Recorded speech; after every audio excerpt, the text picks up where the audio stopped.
The Mekong night is not truly dark. It glows with the hush of river fog and the distant golden pulse of lanterns. The water carries voices, sometimes laughter, sometimes secrets, farther than any wind. But in the heart of the Nam Ving hamlet, near the ancient pond behind the forgotten shrine, there is a hush even the crickets won't cross. They say it began with a wedding. It was the hottest night of the year, with air so thick you could almost chew it. The villagers lined the dusty road, holding bamboo torches and bowls of sticky rice, waiting for the procession to pass. Drums beat, slow and deep, echoing off the water like a heart that didn't want to keep beating. In the front, the bride rode a palanquin decorated with white lotus petals, rare, beautiful, and fragile as her thin wrists. She wore a veil so sheer it shimmered in the humidity, her eyes dark as midnight ponds.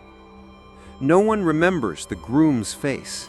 The old women say he was handsome, but shadows live in old women's eyes, and memory, like water, makes monsters out of men. What they do remember is the hush, the way laughter stopped as the palanquin neared the pond. There, at the water's edge, the procession paused. The old shaman, his hair white as new lotus root, stepped forward, chanting blessings in a language nobody spoke anymore. The bride's mother wept, silent and dry-eyed, clutching a faded handkerchief. The frogs croaked, then fell silent, as if the whole world was holding its breath. A gust of wind lifted the bride's veil for just a moment. Some say they saw fear in her face. Others say it was longing, or something so broken that it made the flowers in her hair wilt. Her lips moved, shaping words no one could hear. Then, just as suddenly, the drums stopped. The palanquin stood empty. The groom's family wailed. Torches fell, sending embers skipping over the lotus leaves. Men dove into the pond, splashing through mud and broken lilies. But there was only silence and moonlight, and in the middle of the water, a single lotus bloomed, wide open, glowing as if it drank the moon. By dawn, the story was already a legend. The bride was gone. The pond had claimed her.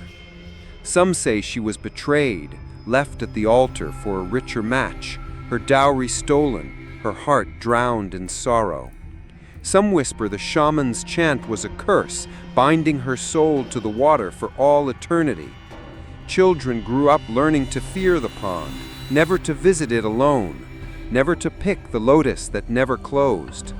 But in every telling, one detail never changed.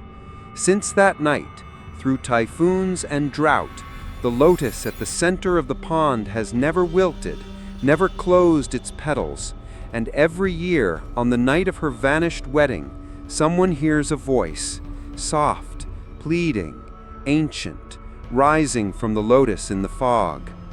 It is said that to answer is to vanish, petal by petal, word by word, until you too are just another hush in the Mekong night. Tonight, the mist curls low around the pond, and someone new has come to Nam Ving, someone who does not believe in curses. But belief has little to do with what waits beneath the lotus that never closes. Anna had never believed in ghosts, not as a child when her grandmother whispered old tales beneath the mosquito net, nor as a grown woman returning to her mother's village after years lost in the noise of cities. Superstition, she called it, tales born of darkness and heat, told to keep children quiet. Yet the moment she stepped off the faded bus into Nam Ving, the air pressed against her chest, heavy and wet, as if the land itself remembered, as if the stories were not just stories, but things that watched and waited.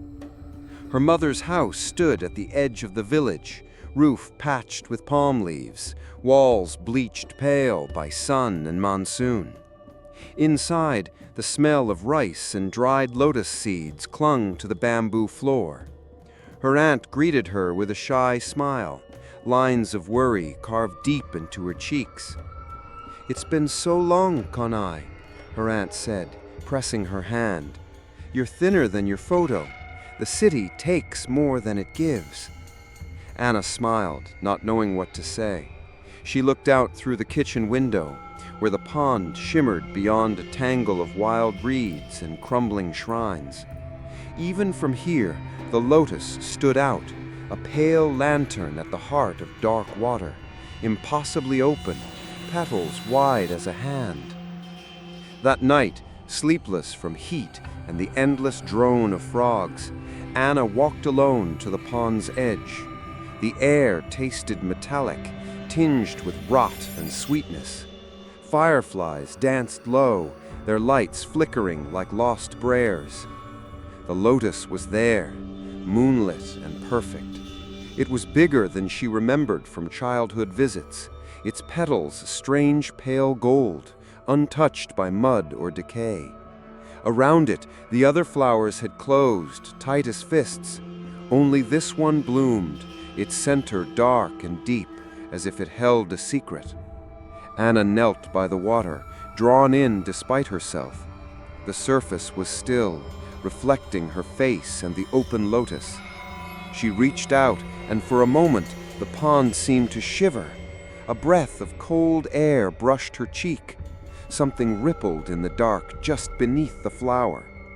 She remembered her grandmother's words, spoken on another hot, sleepless night. "Some lotuses are never meant to be picked, child. Some doors, once opened, never close again." A soft sound behind her. A footstep in the grass? Anna turned, heart stuttering, but there was nothing. Only the sound of her own breathing, the slow pulse of the night. As she stood to leave, she felt it, a pull, gentle but insistent, like a thread tugging her back to the water. Anna shook her head and hurried home, but in her dreams the lotus glowed brighter, and a voice whispered words she did not understand. By morning, Anna tried to forget, but the pond lingered in her thoughts, the image of the unfading lotus haunting her every glance. And somewhere beneath the water, something ancient had begun to wake. The first night, Anna tried to sleep. The air was heavy with summer storms, cicada screaming in the reeds. She tossed and turned on the hard bamboo mat, half dreaming, half listening for the pulse of the city she left behind. Instead, there was only the slow breathing of the house, and somewhere in the distance, the faintest echo of drums, so soft she couldn't tell if it was memory or the wind. At midnight, Anna woke with a start. The silence was too complete, the kind that presses on your skin and makes your heart stumble. For a moment she thought she'd heard someone calling, a woman's voice, thin and trembling, almost hidden beneath the croak of frogs. The words were unfamiliar, lilting like a song sung in another time. Anna sat up, heart beating in her throat. She listened, but the voice was gone, swallowed by the night. Only the frogs and the distant lap of water remained. She tried to convince herself it was a dream, the product of jet lag and too many stories. But as she lay back down, Anna realized the air in the room smelled faintly of lotus, sweet, with a sharp undertone of something old, like a dress left too long in a chest. The next morning, Anna asked her aunt about the pond.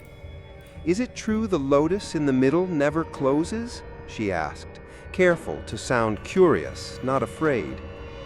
Her aunt paused, then nodded. "That lotus has bloomed longer than I have lived.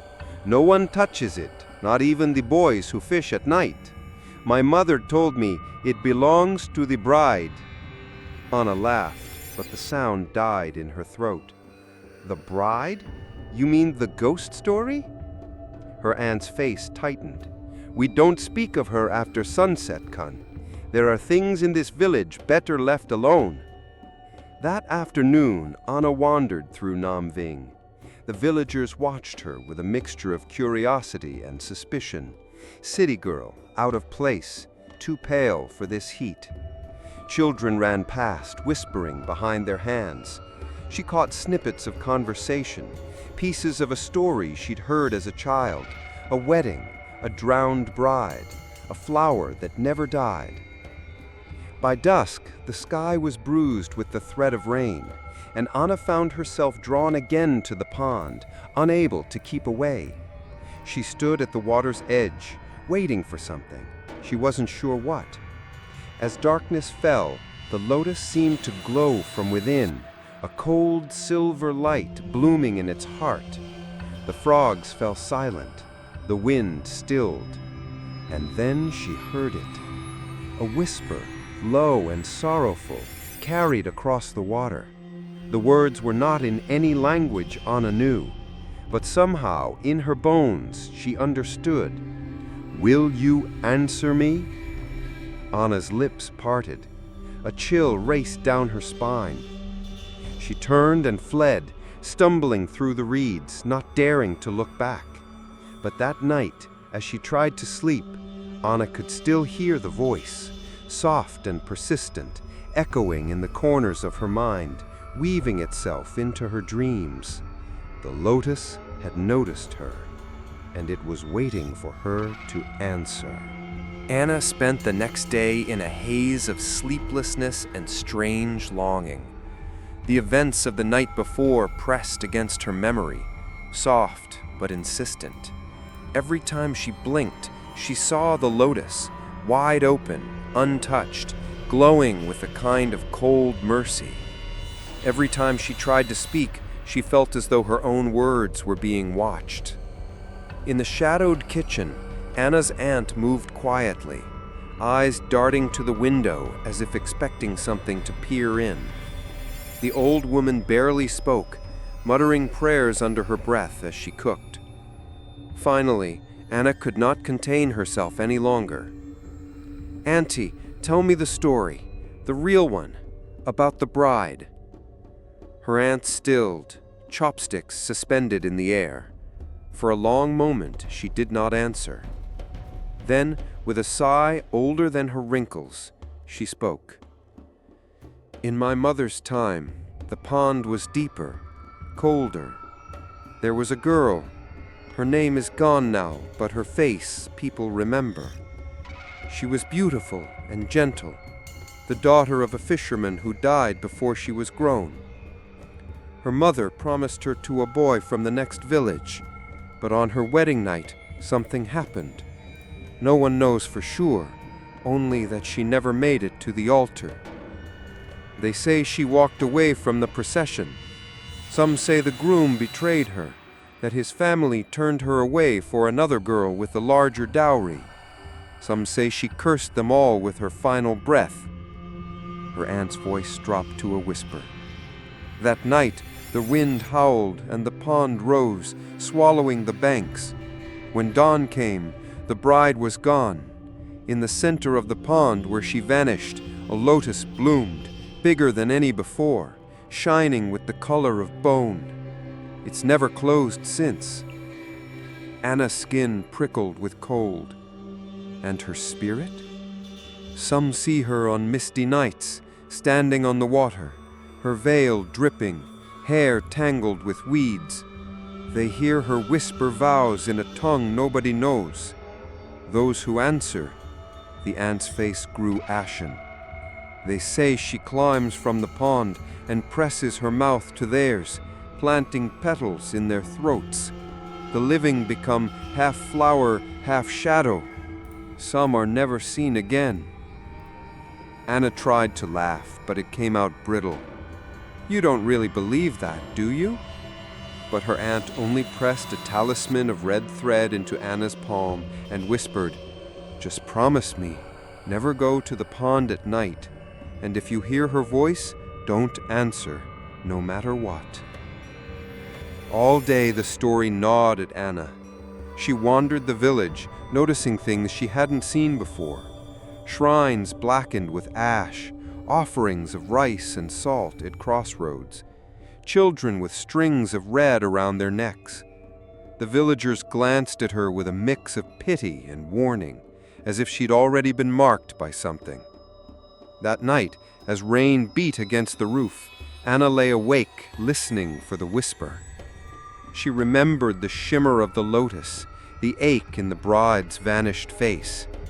And somewhere beneath the dark rising water, she sensed the presence of the bride, waiting, restless, forever repeating her vow in a language only the lost can hear. Outside, the lotus never closed. And in her dreams, Anna stood at the water's edge, a wedding dress heavy and wet around her ankles, while a voice, ancient and broken, called her name again and again from beneath the surface. The village of Nam Ving had many stories, but none spoken as quietly as the tale of Uncle Min. Anna heard the name first in a hushed conversation at the market, when two women turned away from the fishmonger's stall, glancing nervously at the lane that led toward the old school. "He used to sing at the moon festival, remember? His voice like honey," one said, her hands clutching a basket of morning glories. "Not since that night at the pond," the other replied, voice barely more than breath. That evening, Anna's curiosity gnawed at her. She found her aunt weaving rattan mats on the porch and asked, "Who is Uncle Min?" The aunt's fingers tightened. "He was a teacher, long ago, before you were born, loved by children, clever with poems. One night, he was drunk maybe, dared by friends. He went to the pond at midnight. They say he heard the bride calling, just as the stories tell." Anna listened, goosebumps rising along her arms. "They said he laughed and answered back. Some say he tried to mock her voice, to mimic the ancient vow. Others say he only said a single word, 'Hello.'" Her aunt's face twisted with something between fear and sorrow. "After that, he never spoke again." "What happened to him?" Anna whispered. "He came home that night, lips pale, voice gone. For days he tried to speak, but only petals came, white at first, then streaked with red. They grew from his tongue, his gums, his throat. The doctor could do nothing. They tried to cut the flowers away, but more always returned. In the end, he locked himself in his house, the windows covered with black cloth. No one hears him sing now. Children say if you walk by on a quiet night, you'll hear him humming through a mouthful of petals." A chill ran through Anna. The air seemed suddenly thick, the scent of lotus rising, cloying, almost choking. Later, unable to resist, Anna passed Uncle Min's house as dusk bled into night. The gate was tangled with wild vines, windows shuttered tight. She paused, heart racing, listening for any sound. For a moment she heard nothing. Then, just as she turned to go, a low, muffled melody drifted through the slats, haunting and broken, like a voice singing underwater. Anna hurried home, the story curling inside her like smoke. The curse was no longer just legend. It had a name, a face, a living warning. That night, Anna dreamed of petals, soft and cold, pressing against her lips, blooming inside her mouth. She woke, gasping, convinced for a heartbeat that she could taste lotus, bitter and sweet, on her tongue. All morning she checked her reflection for the first sign of white, terrified and unable to look away. Some doors, once opened, never close again, and Anna was no longer sure if she had already answered. Anna's days grew uneasy, her nights fractured by dreams she couldn't fully remember. Each morning she woke with scraps of strange syllables clinging to her mind, sounds that felt both familiar and impossibly foreign. Sometimes, as she washed her face, she caught herself mouthing words she'd never learned. She became obsessed with the voice from the pond, the way its melody had wound itself around her bones. It was not Vietnamese, nor any language Anna had ever heard whispered in her grandmother's prayers. It was softer, older, thick with longing and grief. At the library, really just a closet in the village office, Anna pored over dusty notebooks and village records. Most were faded inventories and family lineages, but in the margins of an old festival ledger, she found a list of words. Luan, promise.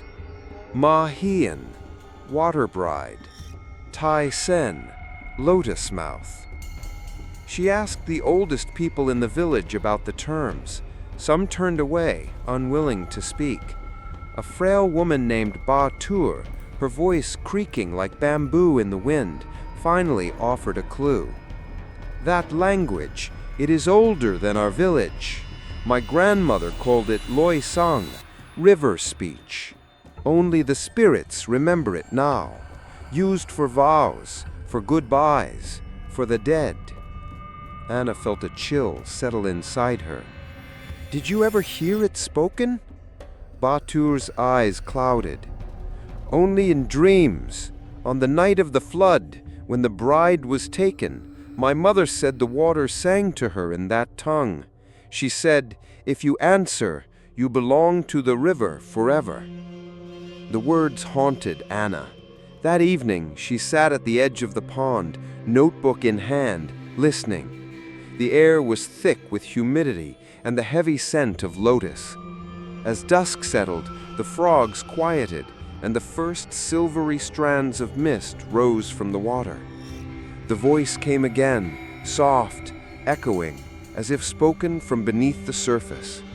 Anna's hand trembled as she tried to write down the syllables, but the sound slipped away, dissolving like fog in sunlight. She pressed record on her phone, but when she played it back, all she heard was static and the low hum of the wind. Who are you? Anna whispered, more to herself than to the pond. The voice answered, not in words, but in music, a string of syllables that vibrated in Anna's bones, filling her mouth with a sweetness and an ache. For a fleeting moment, Anna felt she could almost understand. A vow, a longing, a grief as deep as the river itself.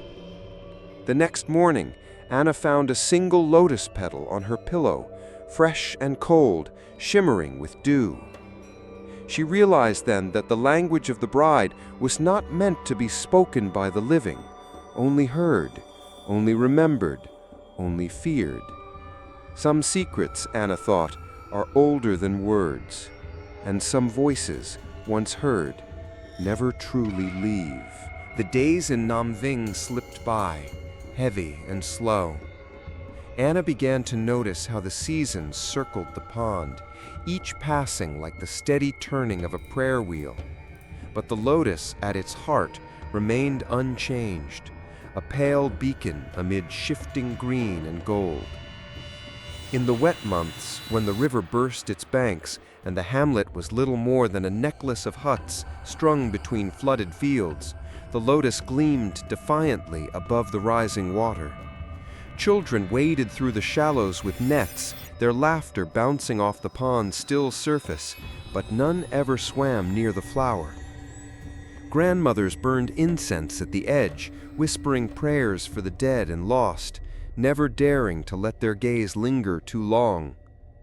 When the sun returned and cracked the mud into 100 thirsty veins, even as smaller blooms withered to brown husks, the open lotus did not fade. Each dawn, Anna would find it shining beneath the haze, open wide as if it drank the first light with silent hunger. The villagers had grown used to its presence, part blessing, part warning. The young made a game of daring each other to touch the water near the blossom, but Anna saw their faces pale with real fear. A boy once tossed a pebble toward the flower, and for weeks after, his mother found muddy petals beneath his pillow. He stopped speaking for a season, and though he recovered, his eyes never quite lost their shadow. Anna recorded these stories in her notebook. The year the cholera swept the village and the lotus stayed open, untouched. The drought that cracked the earth, yet the pond never dried, and the blossom stood, unbending, luminous, eternal. The rumors that when a baby was stillborn, the mother's milk turned sour unless she left an offering of rice and salt at the water's edge. The whispers that on the night of a blood moon the lotus glowed red, and anyone who watched too long found their dreams choked with petals. Anna became obsessed, charting each change of season, each festival and death anniversary, watching the pond and its blossom. The other villagers grew wary of her questions. Some muttered that she was tempting fate. One afternoon, she found a small dog lying at the edge of the pond, still, eyes glassy, a single lotus petal resting on his tongue. Anna buried it behind her aunt's house, her hands shaking, unable to explain the sense of guilt pressing on her chest.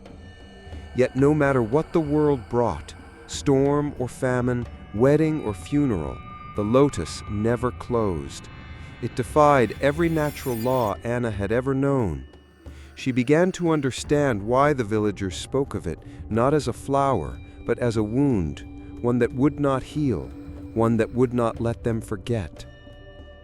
And in her dreams, Anna saw a procession circling the pond, endless and silent, each villager carrying a white blossom, their mouths sealed with petals.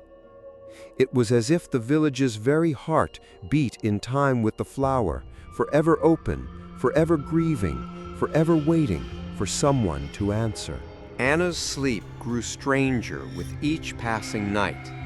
She would slip beneath the surface of rest, only to be plunged into worlds thick with water and shadow. Sometimes she awoke gasping, tangled in sheets damp with sweat, convinced she'd been holding her breath for hours. It always began the same.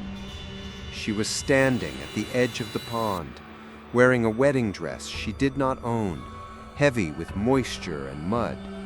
The lace sleeves clung to her arms like the grasp of cold hands. Around her, the night shimmered with mist and the low, distant wail of wedding drums, their rhythm slow and mournful. She tried to move, but her legs were rooted in the soft muck at the water's edge. Each time she tried to call for help, only bubbles rose from her mouth. The village stood behind her, silent, their faces blurred, every mouth sewn shut with petals. In the dream, Anna could feel the presence of someone behind her, a woman, tall and thin, veil dripping, hair coiling with riverweed. The bride's hands reached for Anna's shoulders, icy fingers pulling her closer to the water. A whisper in the language older than memory brushed against Anna's ear. "Walk with me, say my vows." Anna shook her head, but the words slid from her lips anyway, syllables that felt like drowning. The lotus on the pond glowed brighter, its petals wide as a scream. The water rose, swirling around her waist, then her chest, then her throat. Anna fought to breathe, but her lungs filled with the sweet, rotting perfume of lotus. Just before the world went black, she would see her own reflection in the pond, only it was not her face, but the bride's, eyes wide with ancient grief. She awoke each time with a cry, hands pressed to her mouth, throat raw as if she'd swallowed river water. Daylight brought little comfort. Anna found herself lost in thought, replaying the details of the dream, the weight of the dress, the taste of silt and petals, the feeling of the bride's cold hands. She avoided the pond, but its presence gnawed at the edge of her consciousness, beckoning her back. Her aunt noticed her restlessness. "You look pale, Con. Are you ill?" Anna shook her head, unable to explain the growing sense of unease. In the heat of the afternoon, Anna drifted to sleep again, just for a moment. This time, she stood at the center of the pond, the lotus blooming beneath her feet. The villagers encircled her, chanting in that lost, river-soaked language. Anna tried to move, but her mouth filled with petals, her scream silent, her body sinking ever deeper into the dark. She awoke with her pillow damp, the scent of lotus clinging to her hair. The dreams no longer felt like dreams. They felt like invitations. And Anna feared, with a terror that hollowed her chest, that she was running out of ways to refuse. Anna tried to avoid the pond, but its shadow found her everywhere. It started with the mirrors. Each morning, as she washed her face, the glass seemed to shimmer, a fleeting movement just over her shoulder. Once, in the hazy silver of dawn, she saw a figure standing behind her, pale, veiled, hands folded like a prayer. Anna spun around, heart pounding, but there was only the empty kitchen and the old bamboo chairs. The unease followed her into the village. Window panes, puddles after rain, the glossy surface of a phone screen, all became uneasy portals. Sometimes Anna glimpsed the edge of a white veil, or caught a blur of dark hair tangled with waterweed, slipping out of sight just as she looked. The vision was never clear, but the feeling lingered, cold and heavy, a pressure between her ribs. One evening, as Anna scrolled through photos on her phone, she paused at a selfie taken by the pond. At first, she saw only her own face, drawn and tired, framed by the lush green of summer. But then, in the corner of the image, she noticed a pale shape, almost a silhouette, standing on the water behind her. The face was half hidden by a veil, the eyes wide and unblinking. Anna's blood ran cold. She zoomed in, but the shape melted into shadow and glare, ungraspable. She tried to delete the photo, but her finger hovered over the screen, unable to press down. In the next instant, her phone froze, the screen going black. The battery drained in a heartbeat, the screen going black. Anna tossed the phone aside, breath ragged. That night, every reflective surface seemed to hold the threat of a visitor, one who watched, one who waited. Sleep brought no relief. In her dreams, Anna walked the shore in her wedding dress, each step sinking deeper into the mud. The pond's surface was smooth as glass, and when she dared to look down, her reflection was not her own. The bride stared back, mouth open in a silent scream, hair streaming with black water. The villagers noticed the change in Anna. They whispered to each other at the market, eyes flitting away when she approached. Even her aunt began to avoid her gaze, placing small offerings of salt and rice in the corners of the house. Anna felt the isolation settling in, a weight pressing on her chest. She stopped looking in mirrors, draped scarves over the windows, kept her phone turned off and face down. But the sense of being watched, of sharing her skin with another presence, would not fade. She began to wonder if she was being chosen, if the pond's curse was seeking a new bride, a living mouth for a vow left unfinished. And every night, as she drifted toward uneasy sleep, Anna heard the faintest whisper curling up from the shadows.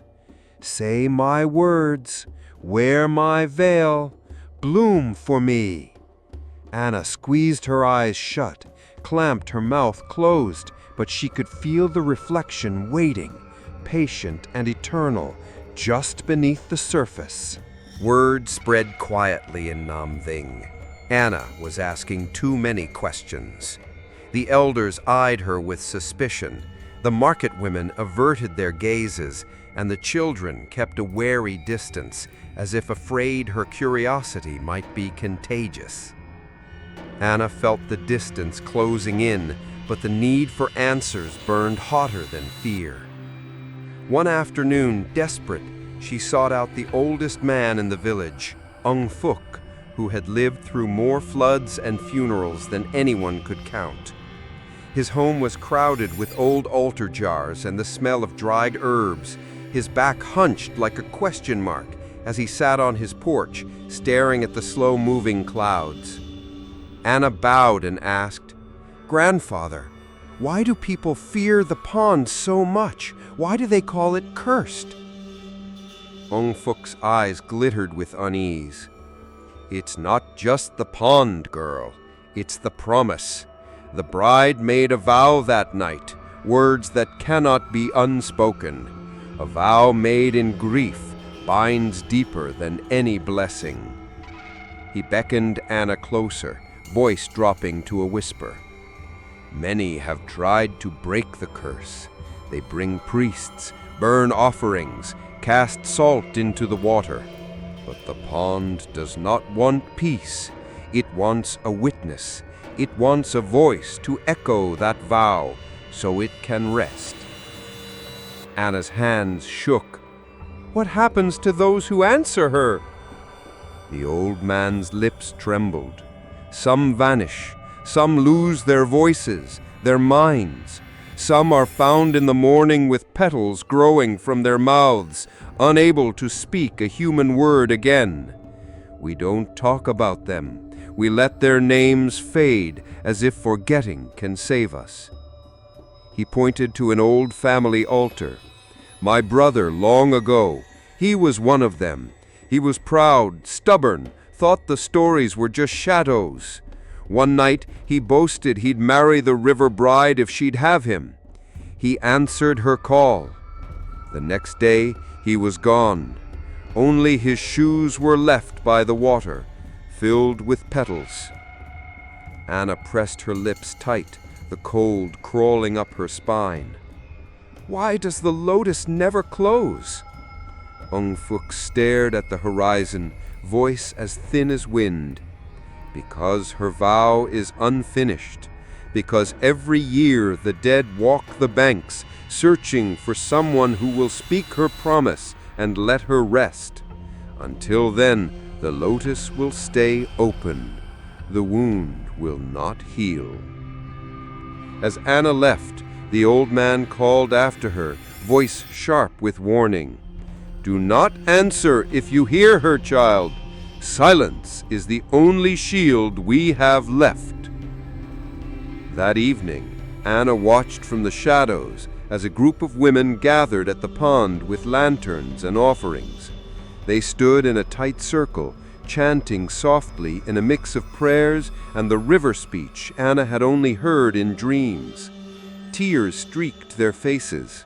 Some held photos, others pieces of fabric, small reminders of those lost.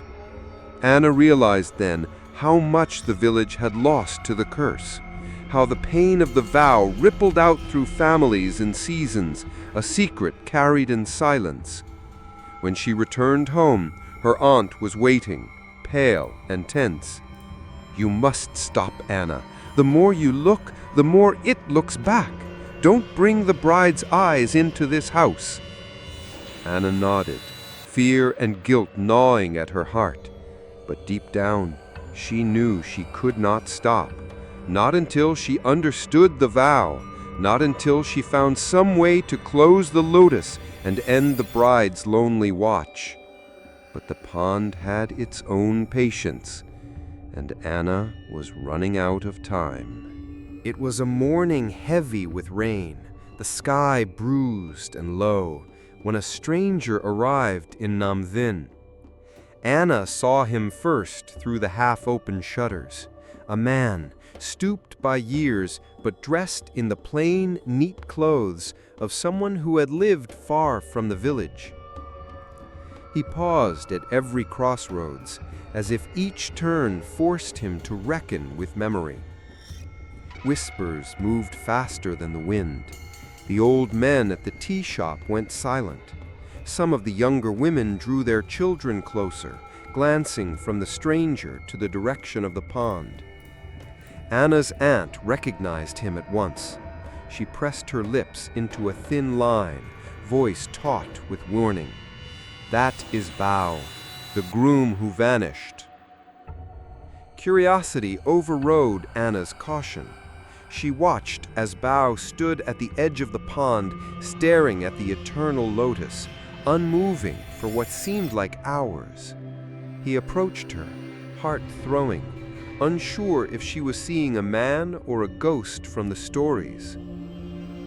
He turned, his eyes heavy with grief, and for a moment Anna saw the shadow of a much younger man, one whose life had been split in two by a single terrible night. "You're not from here," he said, voice rough as river stones. Anna nodded. "But I know about her, about the bride." Bao looked away, shoulders bowing under invisible weight. "So many years and still she waits. I thought I could outrun this place, its water, its memory, but nothing lets you go if you owe it your heart." His hands trembled as he removed a faded handkerchief from his pocket, the same Anna realized her aunt had described as belonging to the bride's mother. "She wasn't supposed to die," Bao whispered, voice breaking. "On the night of our wedding, I was taken away by my own fear. My family demanded more dowry. Her mother could not give it. I let pride and cowardice drive me from her side. I left her on the road, under the lanterns, and when I returned, it was too late. She was already gone. The pond had taken her." Rain pattered on the lotus leaves. The silence between them stretched thin as silk. Anna asked, almost afraid to hear the answer, "Did you ever hear her voice?" Bao nodded, eyes shining with tears. "Many times, in dreams, in the rustle of reeds, in the hush after storms. I hear her even now. She calls to me with the words of our wedding vow, but I am too afraid to answer, too late for forgiveness." He looked at Anna, desperation leaking through his restraint. "The curse is not just hers, it is mine. It belongs to all who turn away, who abandon what is owed." The rain grew harder, blurring the world into a palette of gray and green. Anna watched as Bao knelt by the water, tears mixing with the pond's ancient memory. The lotus, wide open, seemed almost to lean toward him. As Anna walked home, the village buzzed with the shock of the return. Some said Bao's presence would make things worse. Others hoped his regret might finally break the curse. But Anna knew better. Some deaths are too old for forgiveness, and the bride beneath the water was not done with her vow.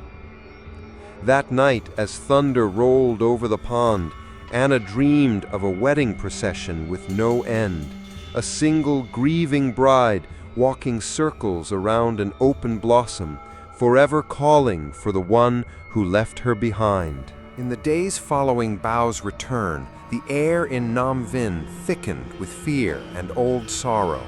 The villagers walked faster, eyes fixed on the ground, hands tight around their prayer beads and lucky charms.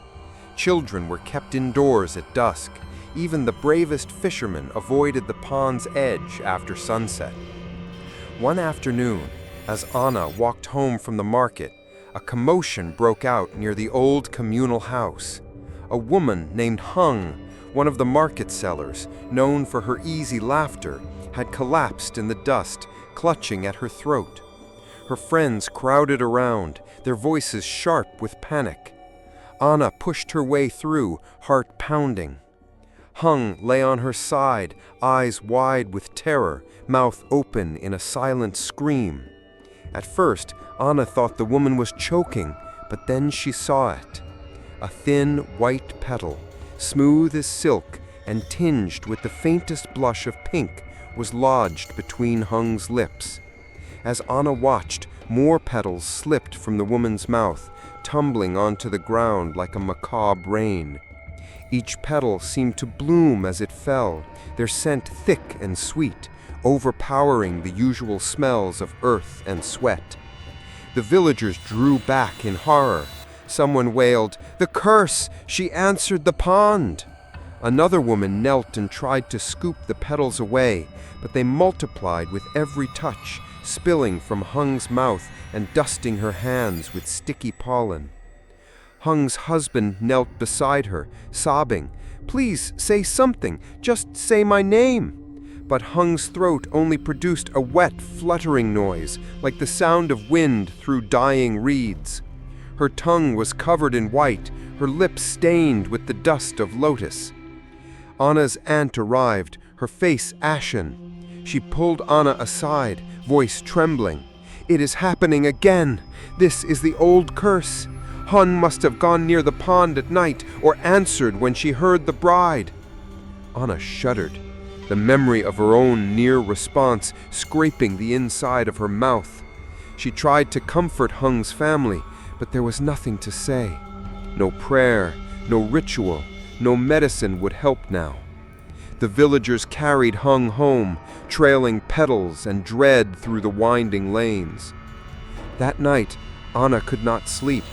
She wandered the house, checking her reflection, running her tongue along her teeth, terrified of finding the first sign of bloom. Each word she spoke felt heavy and uncertain, as if something in her mouth waited to take root. She remembered the words of Ung Phúc, the old man. Some are found in the morning, with petals growing from their mouths, unable to speak a human word again. Anna began to wonder if it was only those who answered the bride who suffered, or was the curse spreading, seeking out the weakest, the loneliest, those whose hearts already harbored too much grief. Before dawn, Anna found a single white petal on her pillow, fresh, cold, impossibly perfect. She stared at it until the sky grew pale, afraid to touch it, afraid to throw it away. She pressed her lips together, silent as a prayer, but the lotus would not be silenced. Every breath she took tasted of sorrow, and every word she tried to speak threatened to bloom into something she could never swallow again. Night in Nam Ving became a time of dread. Doors and windows were bolted with wooden bars. Salt was scattered in wide, trembling circles on the thresholds. Lanterns burned until their wicks curled and died, leaving every house awash in shadows deeper than the pond itself. Rumors spread faster than the wind. The bride had been seen again, this time not just by the unlucky, but by families huddled together for safety. The stories piled up, each more chilling than the last. A boy woke screaming that a woman in white had stood at his bedside, her hair dripping onto his blanket, whispering words his ears could not hold. An old widow, house full of incense smoke, found pale petals in her soup.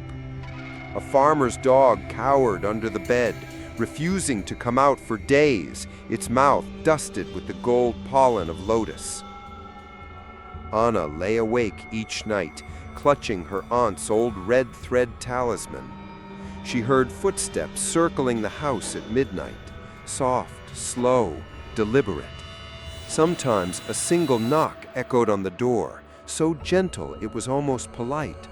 Sometimes the wind carried a melody, a broken wedding song sung in a tongue she half recognized. Once, as she drifted between waking and sleep, Anna opened her eyes to see a pale figure standing at the foot of her bed. The woman's veil glistened with river water, and her fingers were long, trembling, their tips stained with lotus dust. Anna couldn't speak, her mouth dry, the words withering before they reached her tongue. The bride's voice slipped through the room, cold and sweet. "Come with me, finish what was started. Don't leave me here, alone in the water." Anna squeezed her eyes shut, tears leaking from the corners. When she opened them again, the bedsheet was damped where the woman had stood, and a scattering of petals lay in the hollow of her pillow. The village held a gathering the next day. Elders, parents, children huddled in the communal house, incense stinging their eyes. Some demanded an exorcism. Others argued for more offerings at the pond. "We must appease her," one voice said, desperate and cracked. "We must send someone to answer, to carry her sorrow away," another whispered. Anna saw fear and shame in every glance. It was clear that no one wanted to be chosen. But even as they argued, everyone's gaze drifted to Anna, outsider, questioner, the one who listened too closely to the stories. That night, Anna tried to sleep with the lamp burning. Shadows stretched along the walls, twisting into shapes she tried not to name. The pond called to her, the whisper more insistent with each hour. "Say my vow, walk into the water, wear my petals." Anna bit down on her own tongue, tasting the copper tang of blood. She forced herself to stay silent, even as longing and terror warred inside her chest. It was not just her, but the entire village that was being visited, watched, weighed. The bride beneath the water was growing impatient. And somewhere between midnight and dawn, Anna understood. If someone didn't answer soon, the curse would not just take voices, it would take lives. The village grew quieter still, as if sound itself feared to cross the threshold of midnight. Anna wandered Nam Ving in a daze, clutching her notebook, its pages now full of words and fragments, half-remembered dreams and snatches of a song she could barely hum without trembling. Desperate, Anna sought out Batu, the oldest woman, whose memory stretched back farther than anyone else's. Batu sat hunched before a small shrine, lips moving in silent prayer. When Anna approached, the old woman's cloudy eyes focused, sharp and wary. "Grandmother, please, help me understand her words," Anna pleaded. "What does the bride say? What is she waiting for?" Batu traced a line of incense ash on Anna's wrist and whispered, "Her tongue is not ours. She speaks Loi Song, the river speech, only for vows, for endings. If you listen too long, it will fill your mouth and leave you empty." Anna showed Batu her notebook, pointing to the repeated phrases she'd written from her dreams and from the midnight whispering. "Ma hien tai sen, Hulong cho moon kep, tra na nuk, tra na lai." The old woman's hand trembled as she read, lips pressed tight. These are words of sorrow, of love broken by fear. The bride is lost, not just to the water, but to all who let her fall. She asks for what was promised, for the debt to be paid. That is why the curse cannot break. The pain is unfinished, and her voice will wander until someone answers in truth, not with fear, not with lies, but with a heart that does not turn away. Anna listened, a growing coldness settling in her bones. "But what does she want from me, from us?" she asked, voice cracking. Batu shook her head. "She wants an ending, a voice strong enough to speak her grief, and a love brave enough not to run. But child, those who answer her with false words or empty hearts will only become vessels for her pain. That is why so many have failed, and why the lotus never closes." Anna left the house heavy with sorrow. She wandered the edge of the pond, reading the words aloud in a whisper, tasting their strange rhythm on her tongue. Each syllable seemed to open an old wound inside her, a longing for forgiveness that was not hers alone. That night, Anna dreamed she stood before the bride, face to face, and the veil between them vanished. She saw not a monster, but a woman hollowed by betrayal, by loneliness, by a grief so vast it had become a language all its own. The bride reached for Anna, her eyes pleading, her mouth full of petals and vows. Anna tried to answer, but the words caught in her throat, choking her, blooming from her tone. She woke with tears drying on her cheeks, the notebook pressed to her heart. For the first time, Anna realized the curse was not just a hunger for voices, but a desperate need to be understood. A language of grief echoing through water, roots, and memory, forever seeking an answer true enough to finally let the lotus close.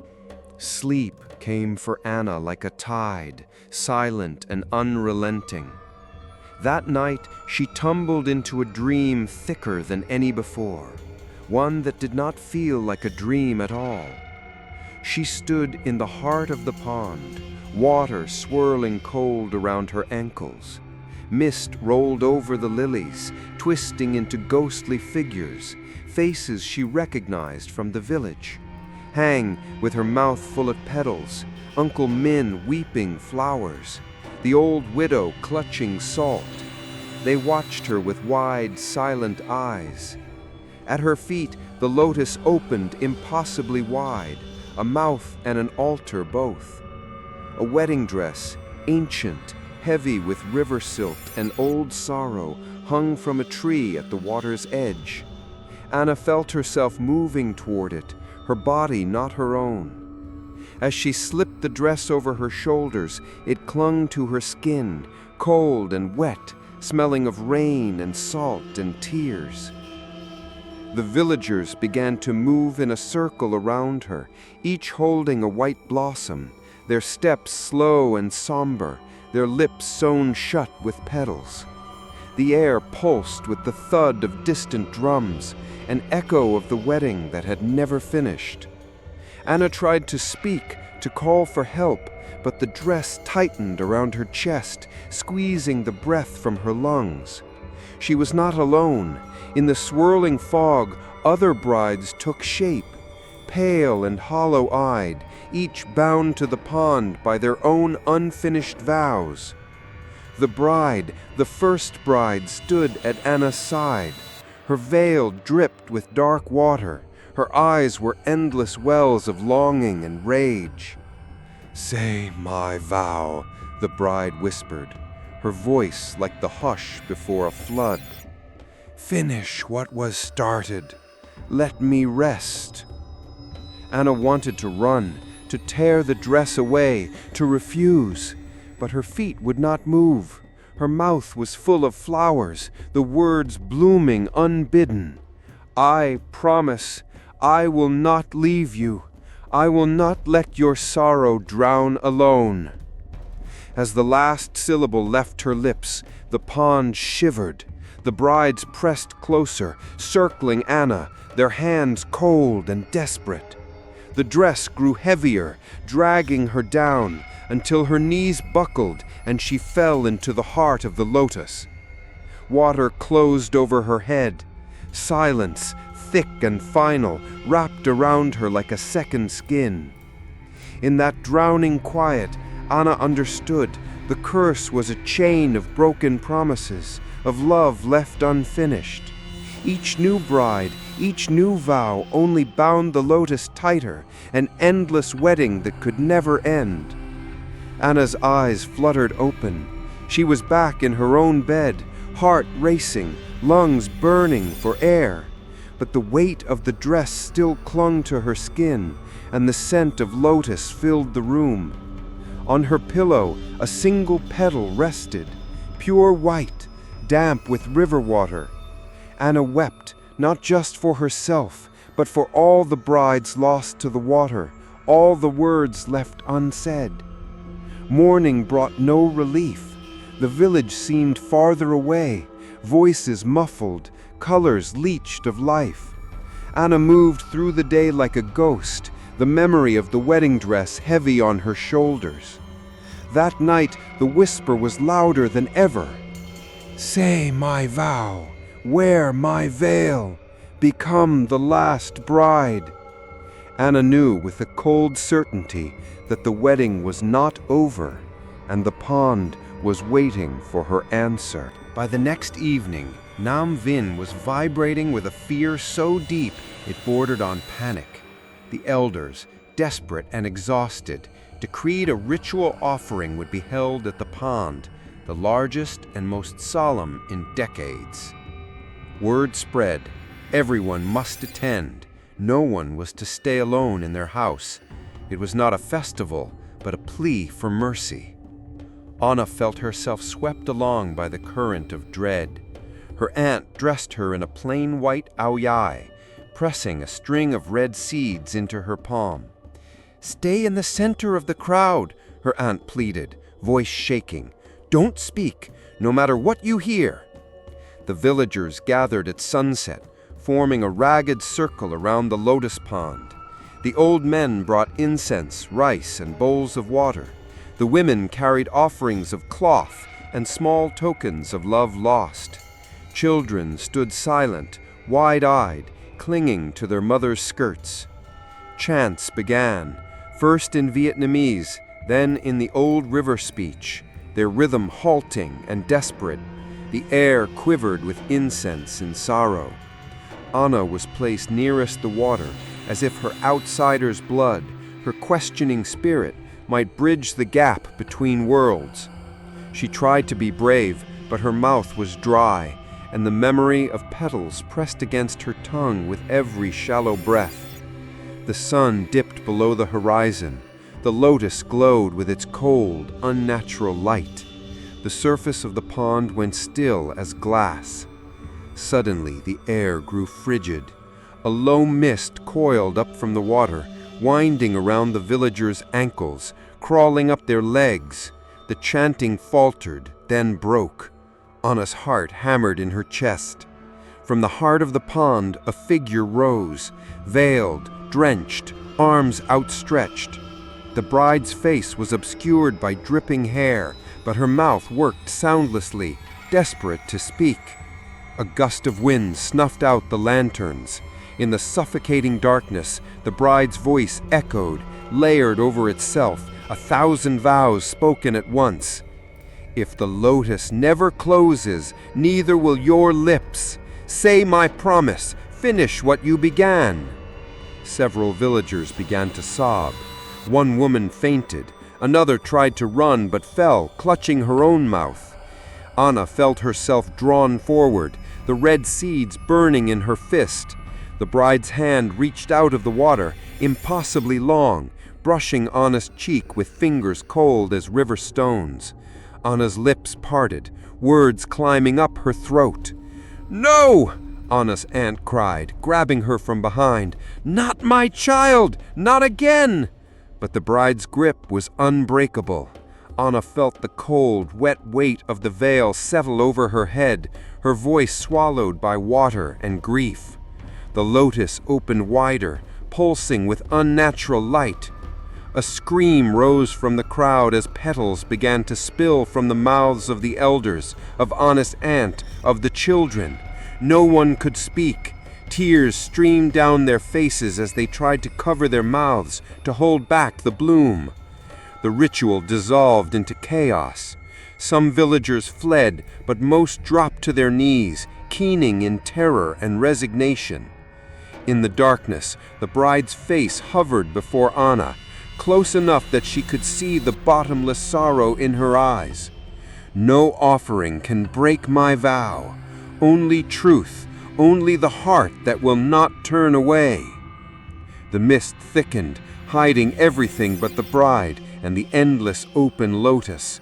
Anna's vision narrowed, her body sinking toward the water's surface. She realized in that moment of suffocating fear that the pond wanted not ritual, not sacrifice, but a reckoning, and she was running out of time to give it. Night in Nam Ving had never been so suffocating. The failed ritual left the village in a state of collapse. Doors no longer shielded against the dark. Prayers no longer eased trembling hands. Silence pressed in from all sides, broken only by the strange, wet sounds that haunted every corner. Petals dropping from lips, water sloshing behind walls, the faint sob of a child who could not speak. Anna moved through the village in a fog. The air shimmered with loss. The scent of lotus was inescapable, heavy and sweet, laced with decay. She saw it everywhere, petals caught in doorways, drifting along the roads, blooming from the mouths of the old, the young, the innocent. Even the animals had fallen silent, their eyes dark and fearful. Rumors raced through the survivors. A man tried to break the curse by setting fire to the pond's edge. He was found at dawn, half submerged, his throat packed full of white blossoms. An old woman, wild with terror, tried to flee across the rice paddies at midnight.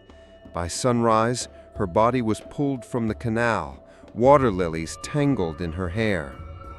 The village elders gathered once more, but this time in mourning rather than hope.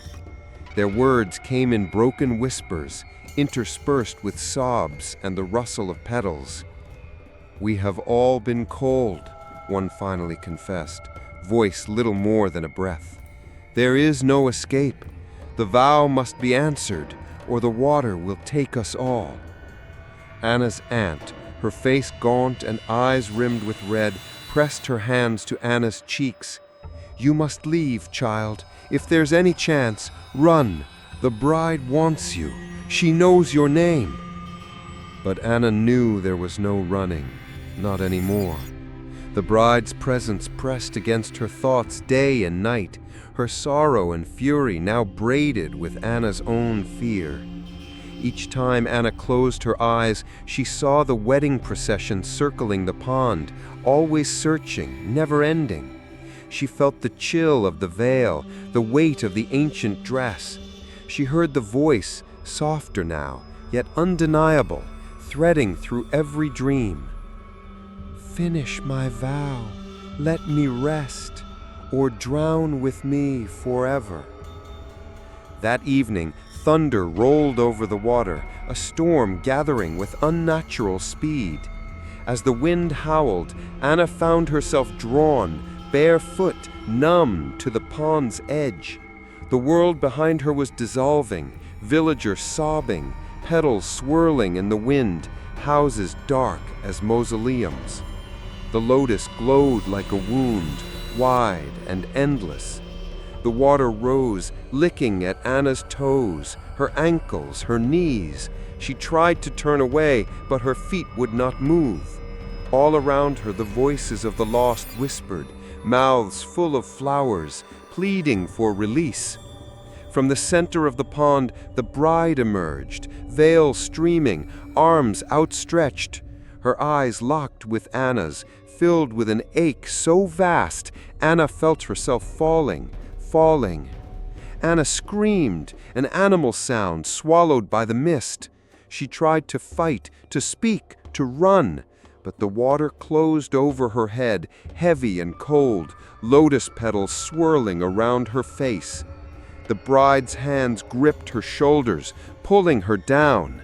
In those suffocating depths, Anna felt the vow pressing against her lips, words not her own, yet etched into her soul. "If I cannot rest, you will never speak again. The lotus will bloom and bloom until the world forgets us both." Anna's body trashed in the water, air running out, mind flickering at the edge of darkness. She saw flashes of the village, her aunt screaming, villagers clutching their mouths, the world unraveling petal by petal. And just before everything faded, Anna understood. Some curses are not meant to be broken by force. Some vows are too deep for silence. Then Mercifully, the darkness took her. Anna's world was water and darkness, heavy, pressing, unending. She floated between memory and oblivion, her lungs burning for air, her mouth forced shut by the pressure of unseen hands. Yet inside her, something was awakening. She tried to scream, to call for help, but her throat was thick with the taste of lotus, sweet and choking, delicate and fatal. The bride's voice was everywhere, echoing in the currents, curling around Anna's spine. Bloom for me, speak my pain, let me rest through you.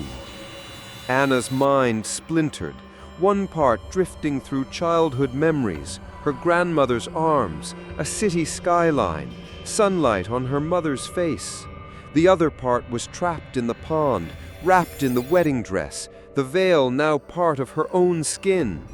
She opened her mouth, and petals began to push their way out, soft at first, then sharper, almost cutting. They filled her cheeks, pressed against her teeth, slid across her tongue.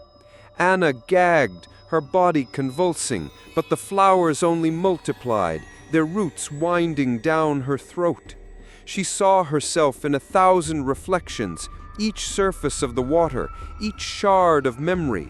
A bride not her own, a voice not her own, her lips moving with words she never chose. The lost bride circled her, their eyes pleading, their hands cold on her shoulders. Anna tried to fight, to claim her body back, but every time she formed a thought, a vow took its place. I will not leave you. I will not let your sorrow drown alone. The language of the river pulsed through her veins, ancient and sorrowful, growing louder with every heartbeat. Anna's own voice was smothered beneath it, a river of promises, a tide of pain. As the last air fled her chest, Anna felt herself dissolving, her body blooming from within. Petals pressed out through her lips, her nostrils, her ears, her hair tangled with riverweed, her dress grew heavy with silt and regret. Still, something of Anna clung to the surface, one stubborn thought burning through the fog. If this is my end, let it be for mercy, let it be for release. For a heartbeat, she saw the bride's face, no longer vengeful, but weary, full of ancient longing. Their eyes met, and Anna understood the depth of the curse. Not rage, but grief. Not hunger, but the desperate need to be remembered, to not be alone in the water. Anna surrendered, not in fear, but in aching empathy. She let the words come not as a victim, but as a witness. Your vow is mine. I will carry it until you can sleep. The pond grew strangely calm. The petals stopped pressing forward. Anna, in the final flicker of her will, felt the boundaries between herself and the lost brides fade away. She was not just a vessel, but a bridge between past and present, between sorrow and peace. As she slipped into unconsciousness, Anna wondered if, in blooming for the bride, she had finally planted the first seed of forgiveness. Anna drifted through the liminal space between worlds, a realm neither living nor dead, held together by water and longing. Around her, the lost brides floated in slow, sorrowful orbits, their faces softening as they watched her with a mixture of hope and mourning. The current of the pond cradled Anna, the lotus petals shimmering with a gentle, unearthly glow. She could see the bride now, fully, clearly, without veil or shadow. The woman's eyes were vast, brimming with centuries of loneliness and yearning, but there was a new light in them, relief, fragile and dawning. Anna reached for her, feeling the final traces of her own fear dissolve. The bride spoke, not with the language of curses, but with the hush of gratitude. Her words, no longer sharpened by rage, wrapped around Anna like warm silk. No one has ever stayed. No one has answered with love. They feared my sorrow. They ran from my grief. You are the first to carry it, not as a burden, but as a promise. Anna's heart ached at the weight of what she carried. Her own body was gone, dissolved into petals in memory, yet she felt more whole than she ever had. She saw the villagers, their faces pressed to the edge of the pond, tears streaming, voices still lost. She saw her aunt kneeling, clutching a wilted blossom, whispering Anna's name. Anna turned back to the bride, her thoughts clear and unwavering. It was never about vengeance, was it? Only about being seen, only about being loved enough to let go. The bride nodded, her form flickering in the half-light. She reached out, her fingers barely brushing Anna's cheek, cool and feather-light. For the first time, the curse wavered. The lotus at the center of the pond trembled. Its petals drew together in a shuddering sigh, almost closing. Around them, the other brides began to fade, released at last from the endless repetition of heartbreak. Their smiles were bittersweet, their freedom fragile and new. Anna felt herself slipping, her consciousness ebbing like the tide. She was not afraid. In her final moment, she offered her own vow, not of marriage, but of mercy. Rest now. You are not forgotten. I will remember you. I will tell your story. You are free. The bride's face softened in gratitude, her sorrow lifting like mist from the water. The last sound Anna heard was a lullaby, soft, ancient, echoing across the pond. And then, gently, she let go. Dawn crept over Nam Ving on a morning heavier and quieter than any before.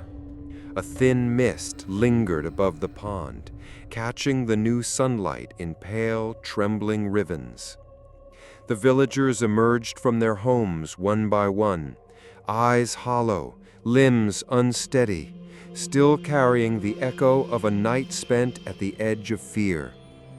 The old women were the first to approach the water. They found the pond eerily calm, its surface unbroken except for a single white lotus floating gently in the center. For the first time in memory, its petals were closed, folded tight as a prayer, dew glistening on every seam. No one spoke for a long while. Children peered from behind their mothers' skirts as if expecting the bride to rise again at any moment.